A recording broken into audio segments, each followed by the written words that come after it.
Dystopian Sci-Fi. So you guys came here for my top 5 dystopian sci-fi, and boy, will I give them to you.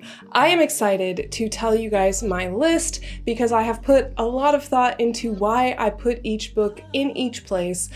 There are a few categories that I'm using to judge a book as being a top dystopian sci-fi.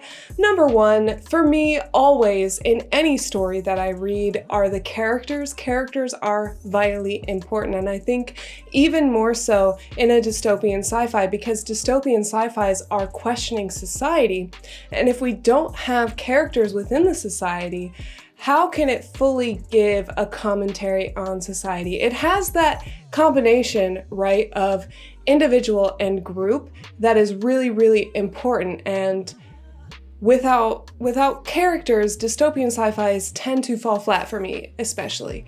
Good characters are high on the list for what will make these books onto the list. Secondly, the world. I want to see a world where I can imagine it. I want to be enthralled by the world and want to learn more about the world and understand why and how it came to be. Not only that, but I want to get some of the answers along the way. Is that too much to ask that I want some answers to the world history questions that I have now that you have shown me all this stuff? I don't think so. And so these dystopian sci-fis do also give you insight so that you can actually understand the way that the world works and why it works that way, and help you suspend your disbelief, because a lot of times dystopians are like, I can't imagine that would ever happen. That doesn't make sense. I can't see that. That's a little bit on the extreme side. So for a dystopian sci-fi to be really powerful and moving for me, it needs to be connected to reality. It needs to be grounded in reality. And finally, as I kind of already mentioned, a good dystopian sci-fi is going to make you ask questions.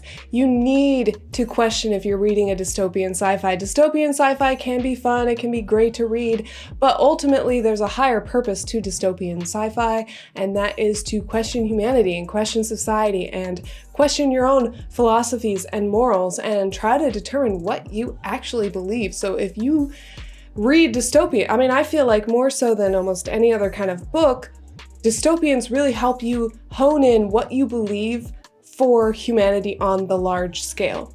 Now, not everything is about thinking about humanity on the large scale. Like, I'm not trying to get that kind of big mind-bending question asked by reading a romance novel. I just would rather read dystopian sci-fi. I'd rather think about the world and the state of it and how it could end up like in a dystopian novel. Is that so crazy? Anyway, this introduction has gone on way too long.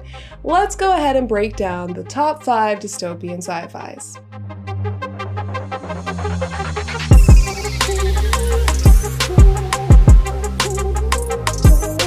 Sitting at number 5 on my list is The Giver. The Giver is a short, actually young adult novel which takes place in a far future post the destruction of the world and society has rebuilt. But in order to avoid past mistakes, society has removed all history of what caused the world to fall apart, and it's removed emotions because they believed that fundamentally emotions were at the core of why the world was destroyed before.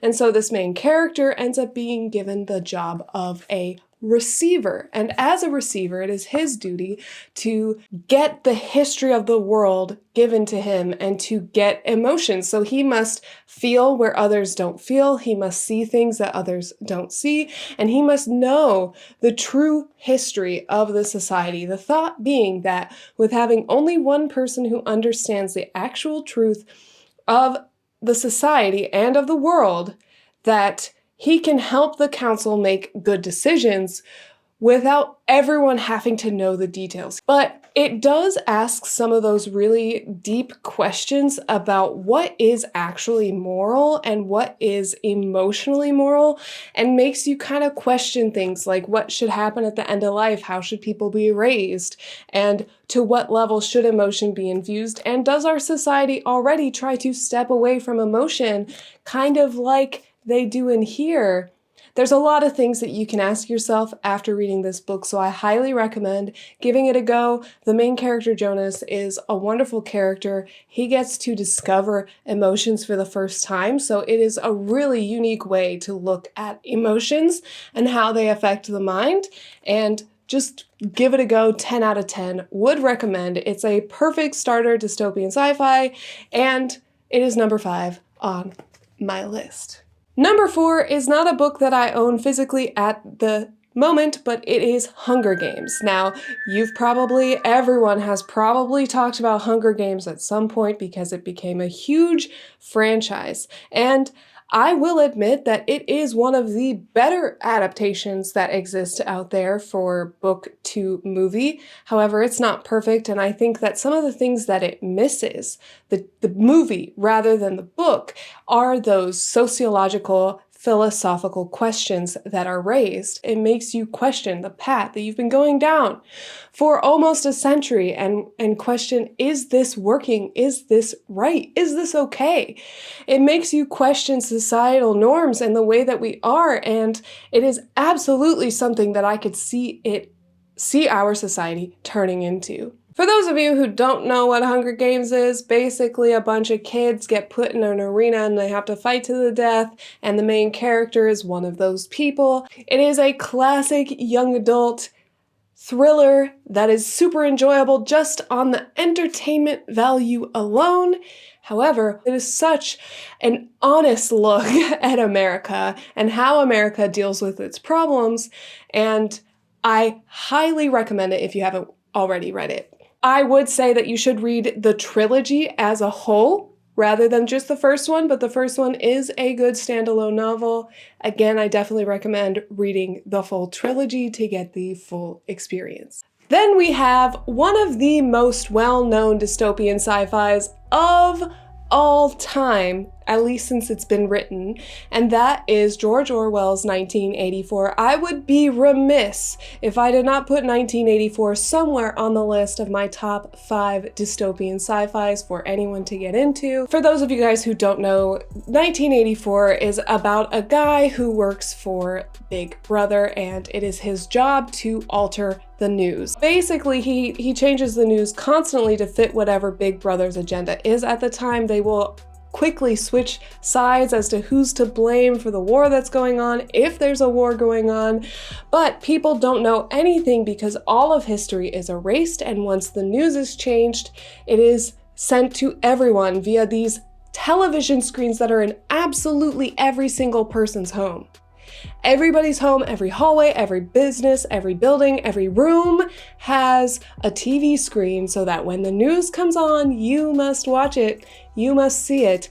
And on those same screens are cameras looking at you, watching everything you do, taking away all of your privacy. It is a mind excuse my language. And on top of that, they're not even allowed to have relationships. That is kind of a trope amongst dystopian sci-fis where relationships are kind of like, don't have them. Definitely true for 1984.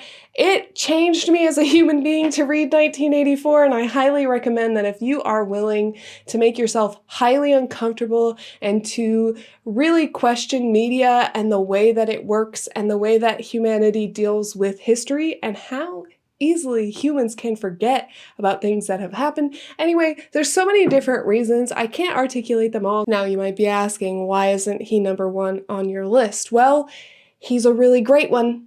1984 is a very great dystopian sci-fi. However, it is not my favorite. And this is a list of ones that I would recommend to other people. I actually think that 1984 is a bit heavy and difficult to get through. The character development is not as strong, partially because it's an older book, and it is really disturbing mentally to read, and it took me a while to get through it, and it took me a while to process how I felt after reading it. So I would say that it's definitely one that's going to make you sit and think afterwards, or you might give up halfway through, which is why it is not at the top of the list. Next, we have the only dystopian sci-fi that I have found and discovered this year. I actually found this book thanks to Daniel Green's channel when he read it in, I think, March or April, and I quickly got on that boat because, oh my goodness, was this worth the read. Basically, the main character has this thing called hyperempathy, which makes her feel what other people feel extremely. Someone gets shot in the gut, she feels like she is physically shot in the gut. Beyond the hyperempathy, we're in a world in the near future. This is only written to take place in 2024, and what's so scary is it feels like it could actually happen in 4 years. This is not out of touch with what could really happen, and the woman wrote it in 1993, I think. Or published it in 1993? The woman published it in 1993. Guessing our future 4 years from now, and it is disturbingly close. Anyway, people are super divided between the hyper wealthy and the hyper poor, and the world's in a sort of chaos because of global climate change, because of this wealth divide, and because of capitalism. And she approaches these topics from a more, it's more detached than your average approach to these subjects because the main character isn't fully invested in those aspects. This book is fascinating. The writing style is probably one of my favorites that I have ever read. There is something about this character's voice which really feels, oh, it's so interesting. I don't know how to describe it. The only other author who has had a similar voice to this that I enjoyed almost as much is Margaret Atwood. When I read A Handmaid's Tale, their voices are quasi-similar, except I would say this is actually better. There is a power and emotion in everything without it beating you in the face with it. Like, I don't feel oppressed by the emotion, but I feel impressed by it. Thanks, I'm here all year. I'm so great at those kind of things, so just expect plenty of those once you subscribe, because those are gonna keep happening. This story really makes you question religion and our attachment to our own personal values. And I think that that's something incredibly needed in this black and white society that we live in right now, where it's either for or against, good or bad. This book breaks that down, deconstructs it a little bit, and my goodness, besides the lack of YouTube, this woman has crazy prediction skills, like crazy prediction skills. It's scary how real this feels. So for no other reason but to kind of freak yourself out, you should read this. But no, actually, that's a terrible reason. This book is amazing. Please give it a go. I would 12 out of 10 recommend that everyone read this book. Finally, at the coveted #1 spot is one of my favorite stories of all time. Never Let Me Go is a story about clones raised to give their organs to other people. Their entire purpose for life is to be cut open, their body parts taken from them until they literally can't live anymore. And you know what? Most of these people only live through 1 or 2 organ transplants, or as they call them, donations. And their lives mean nothing to these people. Their lives mean nothing because all it is prolonging the life of everyone else who's not a clone. And the whole story isn't about that. It's not about that at all. It's about this main character who is so incredibly human. She's going through very normal feelings and experiences that many kids go through, except she's being told that she's not a true human and that her only purpose is to donate her body parts to other people. It is fascinating. There is a little bit of a love story, but my goodness, no story has gotten so much emotion out of me than this. And I don't know about you guys, but when I read a story, I want to feel something. I feel a lot. But on top of feeling a lot, this book makes you question, what is a soul? What is the value of a soul, and how do you determine if someone has a soul? The one thing that this book does so incredibly well is something that is so unbearably human that despite the technology, despite the dystopic world, despite the society, despite the characters, is this core, fundamental human question, which is, what is a soul? Do people have souls? Is the soul tied to the original person? Is there a soul in people when they are replicated? What are the implications of such a thing? And now we're detached a little bit, right? We're reading about clones who may have a soul. But I think humans fundamentally want to believe in a soul and want to believe in something beyond the physical body. And this story makes you think beyond the physical body. And it's also a really great story. It's a tragedy, so prepare yourself. It's not happy. There is no like happy ah ha ha ha moment. It is sad through and through, but it is amazingly well written. And this would be my #1 recommendation to anyone who wants to read a dystopian sci-fi. I don't care what your personality is. I don't care if you like romances. This is a phenomenal story. It's accessible and it covers one of the most fundamental human questions imaginable. So guys, what do you think about my list? What are your top dystopian sci-fis?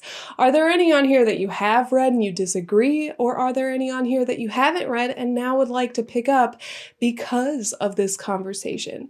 I am obsessed with dystopian sci-fi. I am going to talk about more dystopian sci-fi on this channel, probably a lot, so get ready for it. It's my favorite genre, and I want to talk about it all the time because it is my favorite. Did I say it's my favorite? Those are my top 5 dystopian sci-fis. What are your top dystopian sci-fis? Let me know down in the comments if you like me and you like this video, or any of these books on the list, or just the color purple, maybe the color blue. If you like anything, go ahead and click the like down below.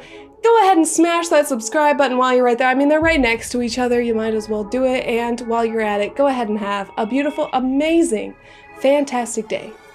Bye!